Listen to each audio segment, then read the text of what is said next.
$200 for a sharp longsword. Wall hanger or straight banger? Let's find out.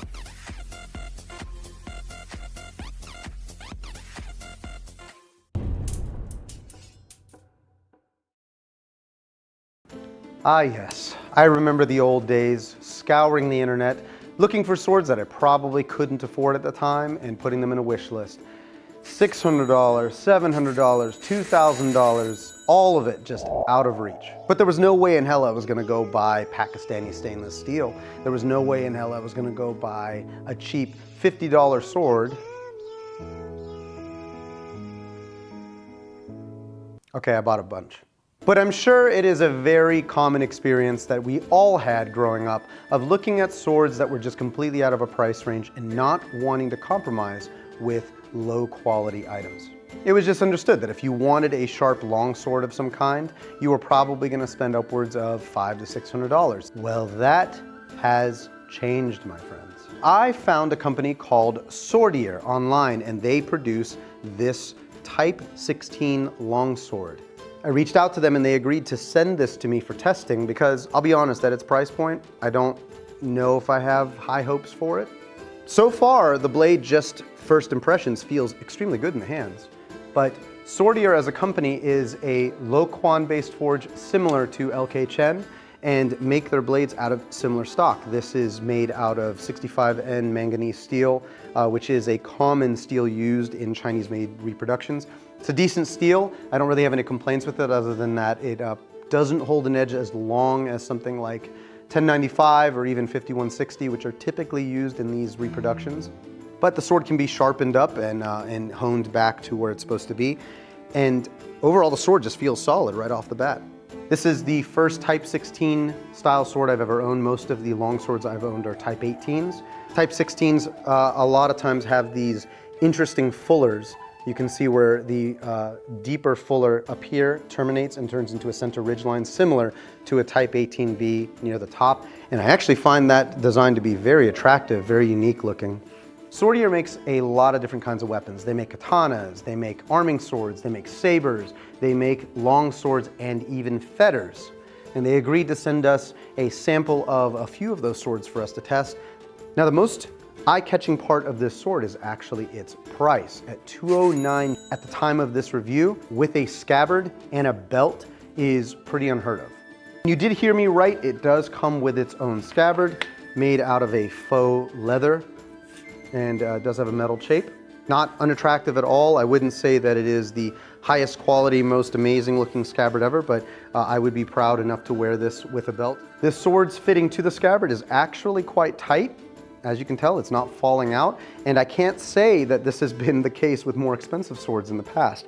I think the only other sword that I have where this was featured, where it's this tight, is my Pavel Mach Kriegsmesser, which was $1,000 as opposed to this $200. The belts and the hanging system that you get with this sword is also made out of a faux leather, but I would say that it's kind of just a slight step above costume grade. This is something that you might find on an Amazon costume for a Renaissance fair. It's not going to feel like real leather. It is very comfortable, and I mean the fact that they even include anything at all is cool, and it doesn't look bad. From a distance, it doesn't look bad, but you can see the quality of the stitching and everything. It's already starting to come off. It comes with these hangers as well. It comes with 2 of these. I just removed them because I'm going to belt it with my own system. But the fact that it comes with this is cool because you can wear this on day one. You don't have to go out and buy a $100 belt and all of the hanging attachments that come with it. You can wear it on day one. However, the fact that it is removable is very cool because I prefer not to have the cheaper fittings on the belt. I want to put my own hanging system on it, and there are these ridges on the scabbard itself for you to attach it to. As you can see also on both sides, there's this kind of etched line work. It's not unattractive looking, but you can tell that this was just laser etched or laser printed onto the faux leather. So I wouldn't say that it looks super fancy or high quality, but it also doesn't look low quality to the point where I would be embarrassed to wear this around. This still looks really cool. Sharpness out of the box is actually quite impressive, especially for a sword that I would consider to be in the budget tier. It has no secondary bevel. I wouldn't say that it's hair popping sharp anymore because whenever we get a new sword in, and we get some new bamboo, we immediately start cutting without filming the edge right when we get it from the factory. But how does this sword feel in the hands? I would say that it is very responsive, but it has more authority in the blade than I would say the Balor Arms Italian longsword, which feels almost rapier-like. It's very, very light. This is a good balance between having a quick, functional blade, but also having a lot of cut authority. And that is something I expected because I chose this sword based on the Type 16 design. The Type 16 has a slightly wider blade profile than I would say a Type 18B does. And that's because I've always been infatuated with the Type 16 style blades. It feels good, it has good point control. I don't feel like the blade is dragging me down.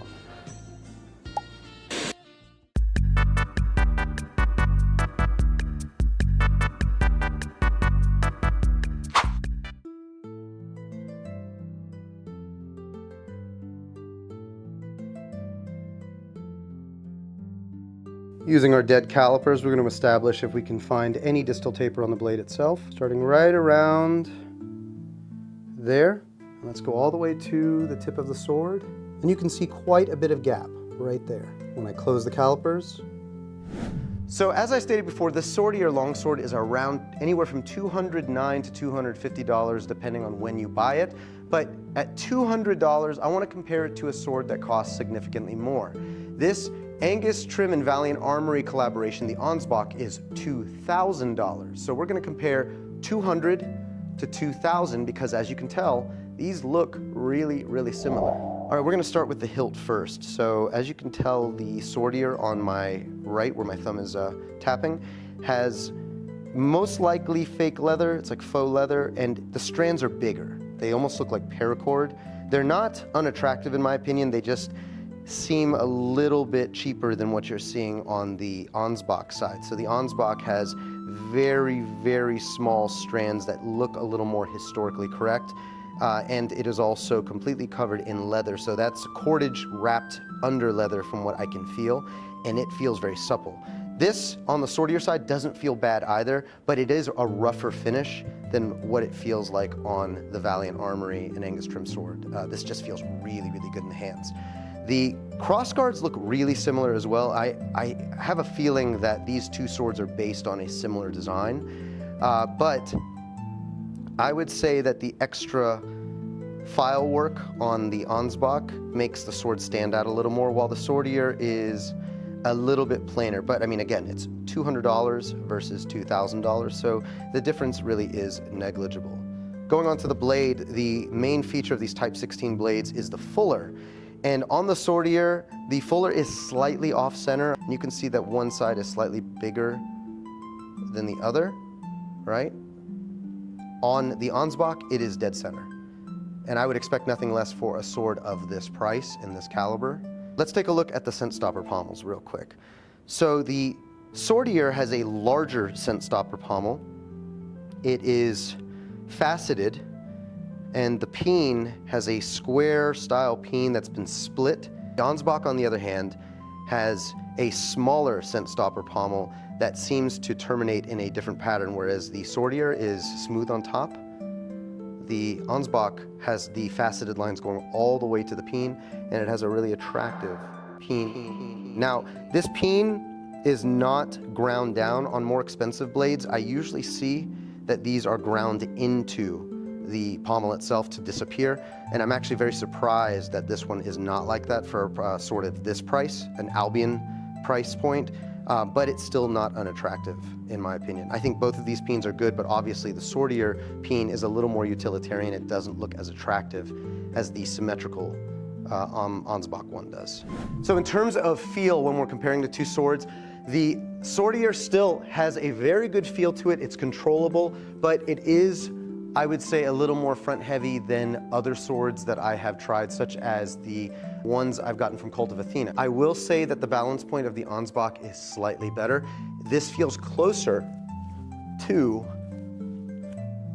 a Type 18B. It's not exactly, because again, this is a wide blade. This is kind of the mixture of the Principe Type 18C and a Type 18B, where it has like the width between the two, right? So I actually really want one of these blades because I have a feeling it has all the perks of a Type 18B and some of the cutting ability of a Type 18C.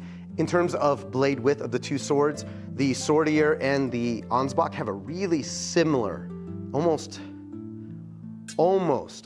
exact widths. The Ansbach is slightly wider, just from my eyeballs. I don't have my calipers out right now, but I can tell just from looking at it and from putting them on top of each other, it's just minimal. It's very, very minimal. But the Ansbach is slightly bigger and feels slightly, and when I say slightly, I'm talking just a little bit lighter in the hands. So you're getting what you're paying for to some degree. I wouldn't say that the margin between these two in terms of feel is very wide, but I do know that this is going to be made out of a tougher steel than the 65N manganese steel, which is not a bad steel. This is 5160 steel, so this is going to be the same steel that most production European blades are made out of, which is a very good steel. It has good flex. The manganese steel also has good flex and has had great edge retention so far. The only other point that I would like to make is about the tip shape. And I believe both of these tip shapes are very historical. You'll have to excuse the dirtiness of the Swordier one because we've already cut with it. But I actually prefer the shape of the Ansbach. I really like that slope. I'm gonna put it down real quick so you can see it against the floor. And you can see the tip shape difference. This is gonna be personal preference, in my opinion. The material at the end of the Ansbach, it gets less and less to the point, and I think that's why it has a slightly lighter feel in the hand. When you get to the Swordier, you have a little bit more material near the end of the blade, which gives it a little more cutting authority. I mean, just in feeling, I haven't cut with the Ansbach yet, but the Swordier does have that slightly heftier, choppy feel, and I think it's most likely because of the material that has not been taken away from the tip. Aesthetically, I am definitely still on Team Ansbach, but I also do not dislike this design on the Swordier. Let's compare the scabbards real quick. The one in my left hand is the Ansbach scabbard, and the one in my right hand is the scabbard that comes with the Swordier Longsword. And you can kind of already see the amount of detail work that comes with the Ansbach scabbard is beautiful. All of these straps come with it. The line work, the indented work is just beautiful, and the coloring of the leather, and that is genuine leather, is great. And look at that shape. That's such a unique shape. I like how it's kind of skeletonized. And the tie-offs look really good, so you can attach it directly to the belt. And as far as I know, this is genuine leather. The scabbard on the Swordier is covered in a faux leather, as we had discussed before, but it's not bad looking. It's just nowhere near the level of craftsmanship that's going to come with the Ansbach's scabbard.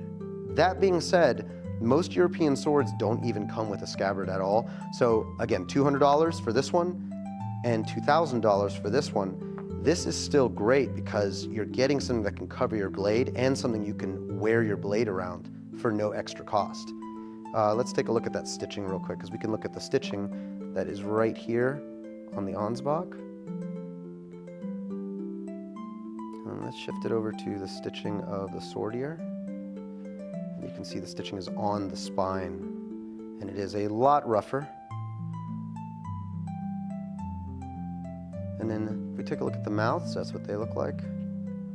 Kind of similar, like the Ansbach is just painted up to a certain point, and then it's just natural wood. And the same thing goes on the Swordier mouth as well. It's just painted like a black. This one's lacquered or painted the same color as the leather.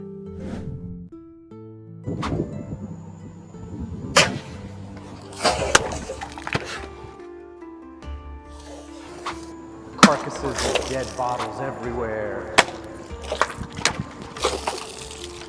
What do you guys think? 2 at a time?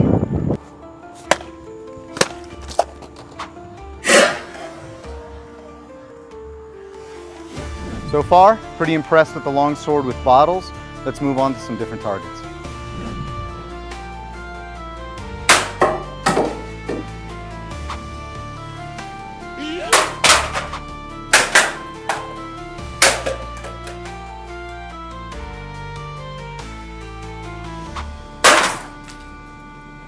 How's that edge looking?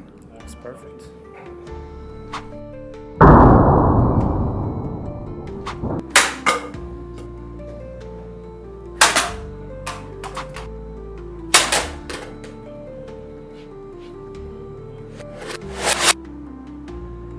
The opportunity to compare a sword that is $200 and a sword that is $2,000 is very interesting because they look so similar and technically they're both quote-unquote battle ready.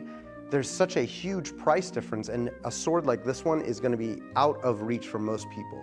Whereas a sword like this one, while not as high quality and as perfected, it's still going to do what backyard cutters are looking for and other sword enthusiasts are looking for, but at $200 you're saving a ton of money that you can spend on other weapons, kit, training, maybe more targets to cut. So what type of sword you would like to have is up to you. If you want something that is a little more refined, designed by somebody like Angus Trim and made by somebody like Valiant Armory, which have a great reputation, you're definitely going to want to spend the extra money. But if you're looking for a good budget sword, I would say that this is a good option for those who just can't afford something like the Ansbach. Thanks for joining us on this review of the Swordier Longsword. We truly live in exciting times in the HEMA world because swords like this are becoming just more accessible to everyone. If you like content like ours, please consider liking and subscribing, and check out our school's website at www.historicalfightingarts.com. That's all I got for you now. Bye.